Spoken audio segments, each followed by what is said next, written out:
Olá galera, Moira de novo aqui. Hoje eu vim trazer para vocês o que é a nossa última videoaula, né, do curso Pré-CEP e a parte 3 das nossas aulas de por unidade.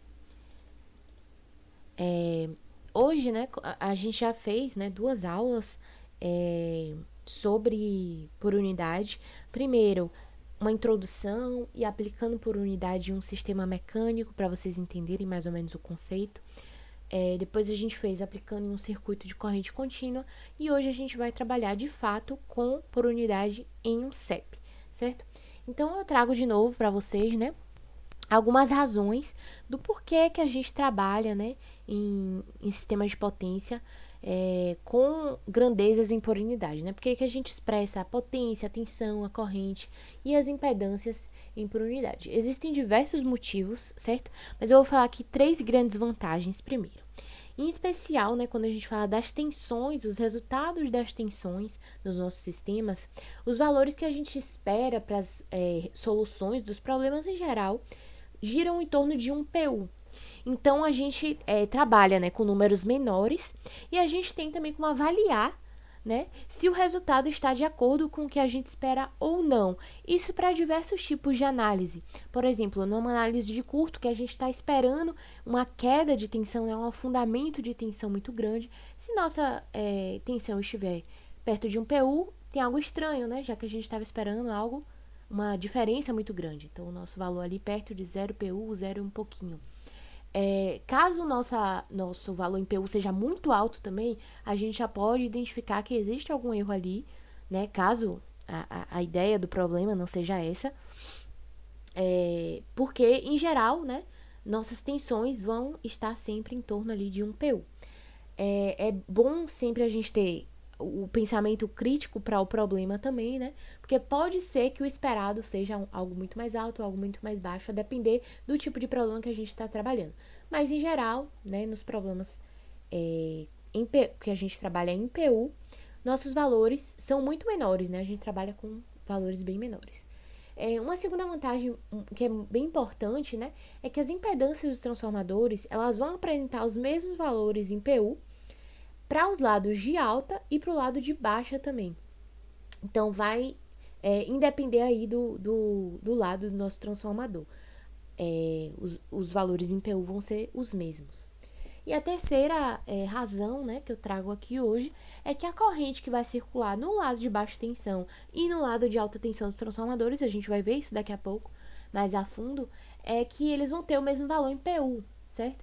Então, essas são três grandes vantagens, né? Existem várias outras. Os fabricantes, né, de equipamentos, normalmente eles expressam as grandezas lá na tabela do equipamento em PU. Então, para a nossa vida profissional, é extremamente importante que a gente saiba, né, lidar com esses valores por unidade. Em circuitos trifásicos também, o modo de conexão dos transformadores não vai afetar as impedâncias em PU. Então, é muito mais fácil a gente trabalhar ali com o PU, né? E o uso em PU também permite a multiplicação, divisão, né, de forma tranquila, visto que o valor, né, vai estar em PU, é uma grandeza expressa em PU.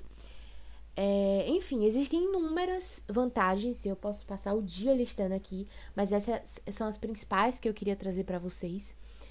Vocês vão ver, né, ao longo da nossa aula de hoje um exemplo, vão ver algumas observações que devem ser levadas em conta, né, quando a gente trabalha com PU em sistemas trifásicos, principalmente, né, no CEP. Bom, quando a gente trabalha com um CEP, né, cada transformador que a gente tiver no nosso sistema, ele vai elevar ou então diminuir as tensões e as correntes de um lado e para o outro dele, certo? Então, cada lado que a gente fala do nosso sistema, ele vai ser denominado de zona. Então, a gente não chama mais de lado, é cada zona do nosso sistema. O transformador vai elevar ou diminuir, né, as tensões e as correntes de um lado para o outro. Então, quando a gente tem transformadores no nosso sistema, as tensões e correntes que estão circulando por eles são diferentes. Diferente desse nosso circuito aqui, que a gente não tem necessidade, né, de representar em PU. A gente pode sim representar em PU, mas não existe uma necessidade. Que todas as correntes aqui, elas são iguais, né? Então, a gente não precisa transformar ele em PU para ter uma maior facilidade de trabalhar, né, com essas correntes, porque elas já são iguais. Bom, cada zona, né, ela vai possuir uma tensão e uma corrente diferente que vai circular por essas impedâncias. Aqui, como a gente vê nosso circuito, que tem dois transformadores, certo? O trafo 1 e o trafo 2, a gente pode definir, né, 3 zonas para o nosso circuito. A zona 1 é o que a gente chama aqui desse primeiro lado, certo? À esquerda do trafo 1. A zona 2 vai compreender tudo que vai do lado de baixa do nosso trafo 1 até o lado de alta do nosso trafo 2, certo? E a nossa zona 3 é tudo que resta aqui nesse lado do transformador 2. Então, a gente tem aqui a zona 1, a nossa zona 2, certo? E a nossa zona 3. Nesse caso aqui, né, na primeira zona, onde o número de espiras do nosso trafo é 10, a corrente que está circulando aqui, IA, ela vai ser 5 vezes menor do que a corrente que está circulando do outro lado, por conta da relação de transformação. E assim por diante, né? A gente tem como saber qual que vai ser, quais que vão ser os valores que vão estar circulando de um lado para o outro com relação a nossa relação de transformação do tráfego. Dessa forma, né, a gente percebe que a gente não pode assumir de maneira nenhuma que essa corrente A, essa corrente B e essa corrente C são iguais, porque a gente tem trafos aqui e as relações de transformações são distintas, certo? Então, a gente nunca pode assumir que essas correntes são iguais, como a gente podia fazer com o circuito anterior.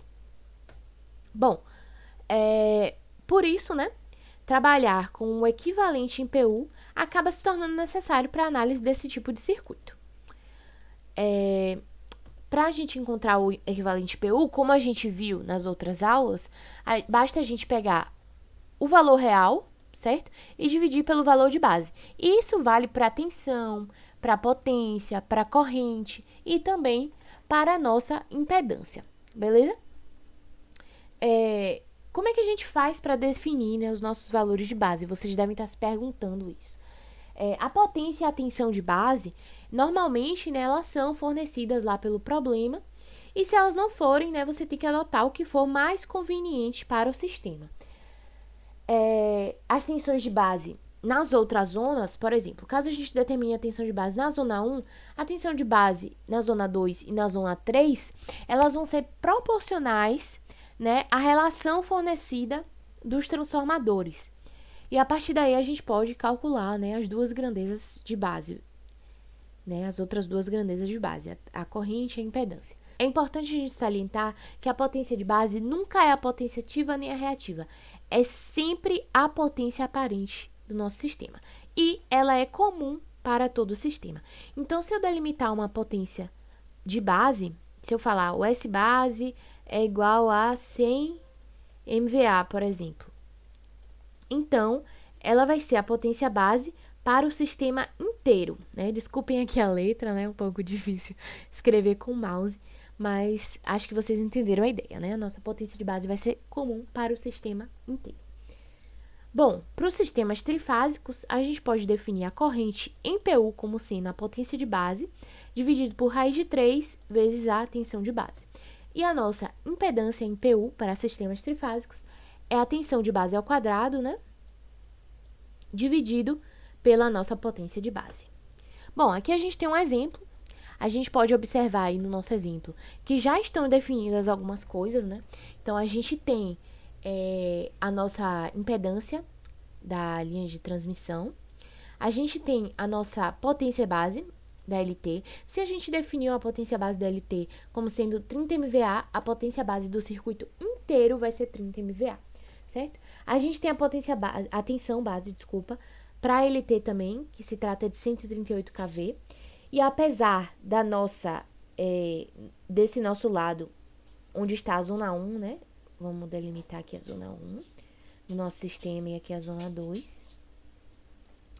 apesar do lado desse transformador que está na zona 1 ser 132 kV, a gente definiu, né, a tensão de base como sendo 138 kV. Então, a gente vai ter que adotar, né, uma relação para encontrar a tensão de base do nosso lado 2. Caso eu não tivesse determinado essa tensão de base, eu poderia definir a minha tensão de base da zona 1 como sendo 132 kV. Isso facilitaria os meus cálculos, certo?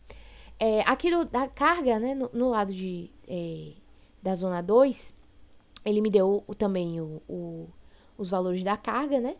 Uma potência de 10 MVA, né? 11,2 kV.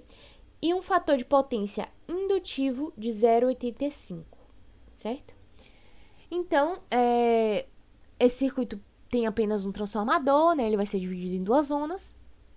E a partir disso, né, dessas informações todas que a gente obteve, a gente pode calcular a tensão de base da zona da carga, né? Que é essa zona 2 aqui.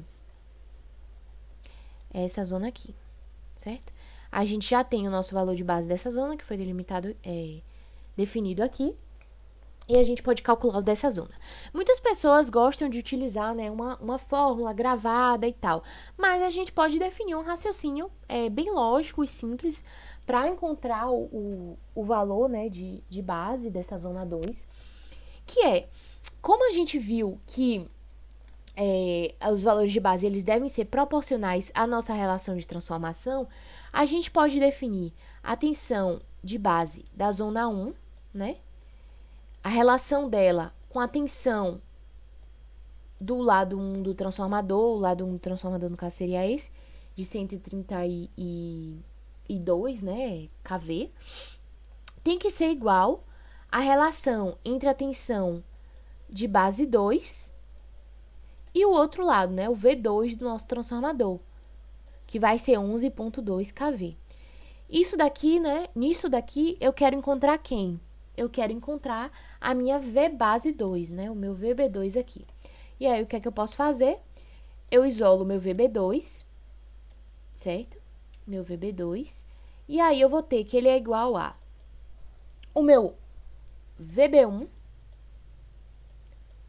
vezes o meu V2, né? Passei ele para cá. Dividido pelo meu V1. E aí, eu posso encontrar a minha base 2. É isso que a gente vê explicitado aqui, certo? O V base 2 vai ser o V da zona 2 vezes o V base 1 sobre o V da zona 1, certo? E isso dá igual, né, a 11,2 kV, né? O V da zona 2 é esse daqui, certo? O V base 1 foi o que a gente tinha delimitado aqui, né? O 138 kV. E o V da zona 1 é o 132. No final, né, fazendo nas continhas, né? O V base 2 vai ser 11,7 kV. Bom, a partir daí a gente conhece, né, as tensões base do nosso sistema. O V base 2 é 11,7 kV, que a gente acabou de calcular. E o V base 1 é o que a gente já tinha aqui do dado, né, do sistema, 138 kV, certo? Bom, o que é que eu faço agora? A gente pode calcular as impedâncias de base, né, do nosso sistema. A gente começa pela impedância de base da zona 1, certo? Que vai ser a tensão de base 1 ao quadrado sobre a potência base. Lembrando que a potência base é única e igual para o sistema inteiro. Então, aquela que foi definida aqui no início vai ser ela sempre. E aí, a gente faz a conta, dá um total de 634,8 ohms, né? É a nossa impedância base 1.